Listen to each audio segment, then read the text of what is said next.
আমি জুলাইয়ের একজন যোদ্ধা।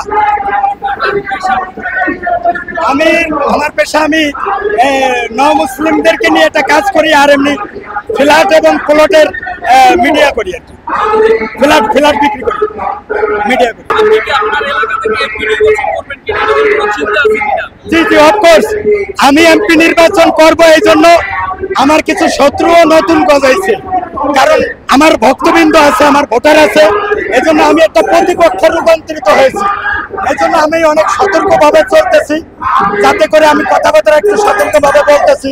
আমি যদি এমপি হই, আমি মনে করি আমি রাষ্ট্রপতি হওয়ার যোগ্যতা আল্লাহ আমাকে দিচ্ছে। আমি রাষ্ট্রপতি হলে আওয়ামী লীগ যতটুকু নামগন্ধ থাকবে তাও আমি রাখবো না। আমি রাজনৈতিক একটা দলের সাথে যুক্ত দীর্ঘদিন থেকে আছি, কিন্তু সেটা আওয়ামী লীগ না। সে দলের নামটাও আমি বলতে চাচ্ছি না। যারা আপনার আরটিভির মাধ্যমে দেখতেছে, কোন এক সময় আরটিভির মালিকও ওই দলের কেউ ছিল, সুতরাং আমি ওই দলের নাম বলতে চাচ্ছি না। আমি এখানে আসছি, আমি একটা দীর্ঘদিন দল করছি, ভবিষ্যতে ওই দল আমি নাও করতে পারি, করতেও পারি, এটা আমার ব্যক্তিগত অধিকার আছে। আমি যদি দল থেকে আমার নিজের নিরাপত্তা না পাই, সে দলে আমি থাকবো না। আর যদি নিরাপত্তা পাই, আমি অবশ্যই দলে থাকবো।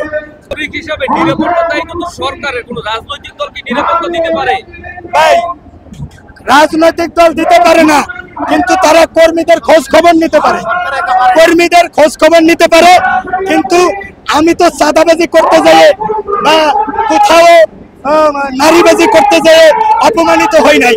আমাকে আওয়ামী লীগের দোসররা ৩২ ভাঙছিলাম, তার প্রতিশোধ নেওয়ার জন্য, আমাকে মেরে ফেলার জন্য বুদ্ধিজীবীতে অ্যাটাক করছিল। আমাকে স্বয়ং আল্লাহ ওখান থেকে বাঁচাইছে।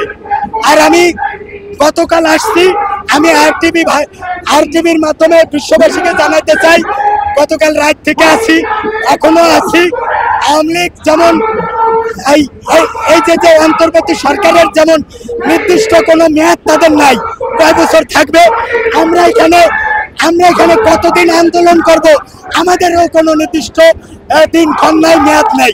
এই জন্য যতক্ষণ পর্যন্ত আওয়ামী লীগ নিষিদ্ধ না হবে, ততক্ষণ পর্যন্ত আপামর জনগণ আমরা এই যুদ্ধে আসি থাকবো, করতে করতে মরবো।